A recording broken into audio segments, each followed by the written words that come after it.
میرے نبی نے کہا میں نے جہاں بیٹی دی پہلے آسمان سے فرشتہ آیا، میں نے جہاں شادی کی پہلے آسمان سے فرشتہ آیا۔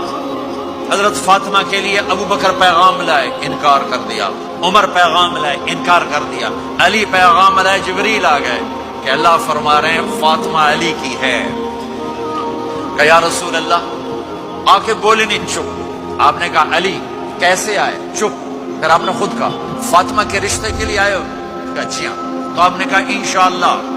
جبریل کے آنے کے بعد بھی کہا انشاءاللہ، یہ نہیں کہا بس ٹھیک ہے ہو گیا ڈن، وہی آ گئی ڈن، نہیں نہیں نہیں نہیں۔ آپ اٹھ کے گھر چلے گئے، علی باہر نکل گئے، باہر صحابہ کھڑے تھے، کہنے لگے کیا ہوا؟ علی کہنے لگے انکار ہو گیا۔ وہ کہنے لگے کیسے؟ کہا کچھ کہا ہی نہیں۔ عبد الرحمن بن عوف کہنے لگے کچھ کہا تھا؟ کہا انشاءاللہ کہا تھا۔ کہا بس پھر ہو گیا، ہو گیا۔ یہ انشاءاللہ کیوں کہا؟ ہاں کیوں نہیں کی؟ آپ گھر گئے، کس کو بلا رہے ہیں؟ فاطمہ۔ کون؟ جنت کی عورتوں کی سردار، حسن حسین کی ماں۔ جنت میں نور کی چمک اٹھے گی، جنتی پوچھیں گے یہ نور کیسا ہے؟ کہا جائے گا اوپر کی جنت میں علی و فاطمہ مسکرائے ہیں، ان کے دانتوں کے نور سے جنت جگمگائی ہے۔ آپ نے کہا بیٹی فاطمہ علی کا رشتہ آیا ہے، ہاں کر دوں؟ اللہ اکبر، اللہ اکبر۔ کیا فاطمہ نے انکار کرنا تھا؟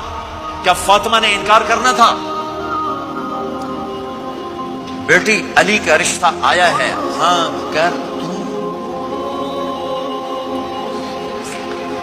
بیٹی فاطمہ ہو، رشتہ علی کا آیا ہو، اوپر سے جبریل آ چکا ہو، آپ محمد مصطفیٰ صلی اللہ علیہ وسلم ہوں، اور پھر وہ جا کے پوچھیں ہاں کر دوں؟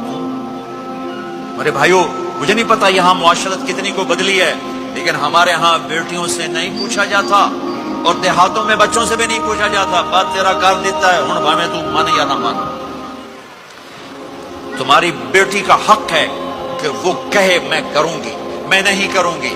تمہارے بیٹے کا حق ہے وہ کہے میں کرتا ہوں، میں نہیں کرتا۔ اللہ کے واسطے ماں باپ سے کہتا ہوں جبر مت کرو، جبر مت کرو۔ بچوں سے کہتا ہوں اللہ کے واسطے لو میرج کے چکر میں مت پڑو، یہ دھوکہ ہے، یہ خواب ہے، یہ خواب ہے۔